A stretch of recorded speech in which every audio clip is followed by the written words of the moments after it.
does this mean there is another creator, like for example Jesus Christ who created the bats? Does this mean that? Is this the meaning of that, or there is another meaning? Yes, there can be many creators, but the only creator who creates from nothing without any previous exemplar, who we call al-Badi', Badi'u as-samawati wal ard, Badi' Allah. You can create a watch, you can create a masterpiece, but you cannot create something from nothing. So Allah is the best of the creators because that's the true form of creation. When He creates, when there is nothing, He can create. You need something to manipulate into another form. That's a form of creation, but it's not real creation. You can worship a tree or a stone and we can call them God, but these are not the true God. These are false gods. So we can say Allah is the only true God out of many false gods. Yeah? So people can say there is gods, many gods. Yeah, there are many gods, but there is only one true God. His question, he said, why Allah used we? And he said, no, that's not the question, but no. That's what he said. The question is, Ahsanul Khaliqeen. No, question is, like, is Jesus also creator? So that's the question. This is the Arabic language. Allah uses iltifat. Yeah. You familiar with the iltifat? Where Allah uses from one person to another person, one gender from, so he can say from mansub to majroor. In cases he can do that. A form of address for a rhetorical effect. For example, Allah uses all the time worship me. Never say worship us. Never. Because when He says worship me, if my slave asks of me, فَإِنَّا قَرِيبٌ or فَإِنِّي قَرِيب? فَإِنِّي قَرِيب. When it's I, it's all about closeness, proximity, closeness. Yeah? When Allah says نَحْنُ نَزَّلْنَا الذِّكْرِ وَإِنَّا لَهُ لَحَافِظُونَ, it's talking about His might, His power, His majesty. نَحْنُ خَلَقْنَاكُمْ فَلَوْلَا لَا تُصَدِّقُونَ. Isn't the ayah like this? He is showing His might, His ability, His power, His majesty, His sovereignty. But when it comes to closeness, I worship me. Yeah? Another question if you have time. Of course, تفضل. If God were perfect in creation, why there are a lot of handicaps? Okay, so there is no question about this creation is perfect. This creation is fit for purpose. Allah did not say, I created this heaven. No, Allah says He will create Adam alayhi salam.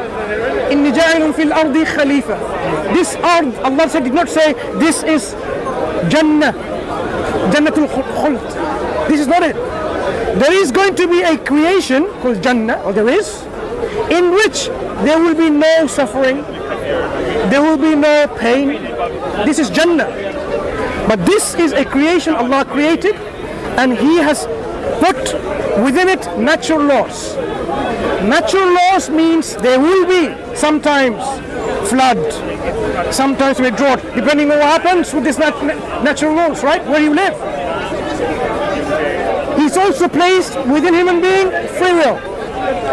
With your free will, because He didn't create robots. Remember, before He created Adam alayhi salam, Allah created the angels.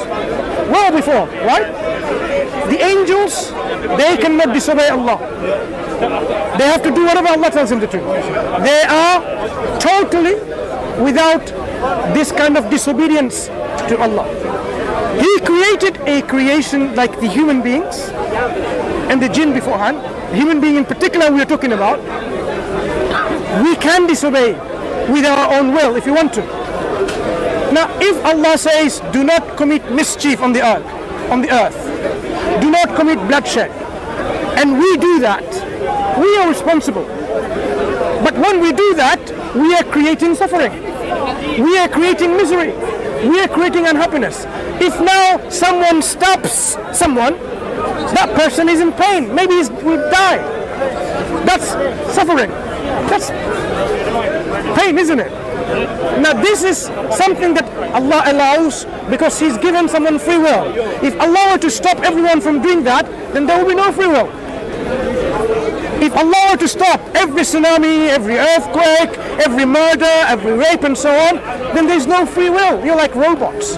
But Allah gave this free will when it comes to human action so that you can then see it for yourself whether you deserve to go to Jannah or Jahannam. But He is not responsible for your actions. You are. So that's why the problems that is there is because this dunya is in this setup where we can exercise our free will, and it's also a place where Allah did not create it to be utopia, paradise. That is a place where we should be aiming to go towards. And to go towards that place, we have to fulfill the purpose of our life.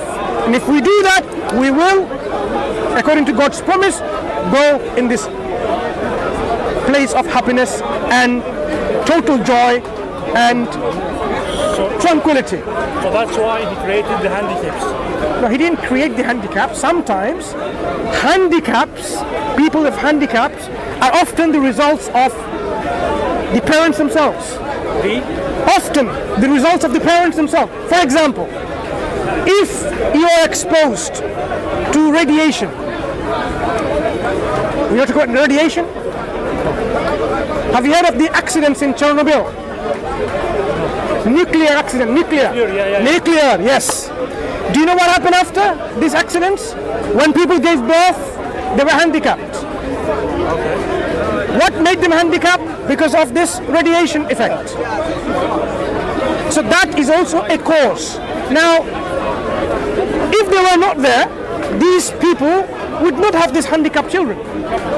So this is resultant from these radiation that they were exposed to. So you can be exposed to certain kind of this natural bad things, or I'm just giving an example of this, and then you can have these handicaps. Now that doesn't mean everyone is like this, handicaps. There could be genetic defects. I'm talking about this, the other one. No, there could be genetic defects. So if we can use genetic mappings, gene mappings, right? If we can find out by looking at our genes whether there is a particular problem that's hereditary. Yeah? You've heard of, 1,000 genome projects? Yeah. Okay, many projects with genes, right? If we know that you have a particular genetic disorder, or you're a carrier yourself, then the chances are that your children likely to have that, depending on what are you, a dominant or a recessive in your trade. Whether it's, many genetic disorders, right? Yeah. So you can have a quarter chance of your child to have that, for example, or they can have it in a 50-50 chance. If both of them, there is ways of working this out, right? Simple is Mendelian genetics. If this was the case, and then you had this marriage and produced the baby, you know that there will be a handicap, some kind of genetic disability. You could have prevented it by screening and saying, maybe we shouldn't have children, maybe my partner shouldn't have this. Various things you can do. But also there are people who cannot do that. We also say Allah sometimes may test the parents. As you were saying, I think. Test the parents. Remember, we are on this earth. We are on this earth for a purpose, and we need to fulfill our purpose.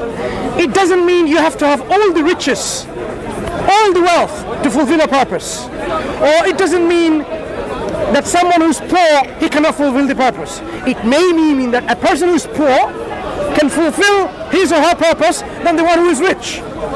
These wealth and richness can be arbitrary in your goal of fulfilling the purpose. Likewise, you're fulfilling the purpose maybe with a handicapped child or a perfect well child.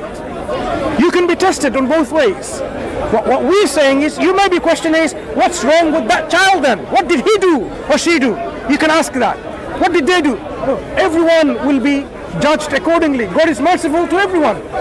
So if a person is born handicapped, if they have this kind of, say, some obstacles or restrictions or some deficiencies or incapabilities already, their purpose and fulfilling the purpose is also based on what they have. For example, if someone is blind or deaf and so on, they will not have the same kind of equal treatment and judgment in terms of the potential that you had, the same. That will be taken into consideration. Yeah? If you are very slow in learning, you have, say you have dyslexia, in an exam paper, in an exam situation, I will take that into account. I'm not going to say no, sit the exam like the other person who has no dyslexia. Then I will be unfair to you. But I will be unjust to you. I say, if one dyslexic, you see things in a different way. Yeah. You don't suffer disability. It's not a hindrance. A lot of dyslexic people are millionaires. They picture things in their mind. Yeah. And furthermore, in ancient Egypt, they read things opposite from the way we read things in English. Yeah? So dyslexia, not necessarily something that hinders people from achieving something. Thank you. So moving on to this point. Even handicapped people, they can fulfill the purpose even better sometimes than someone who's not handicapped. So it's given them, they will be judged accordingly. No one will be judged unfairly. Allah is the most just. Okay? Thank you.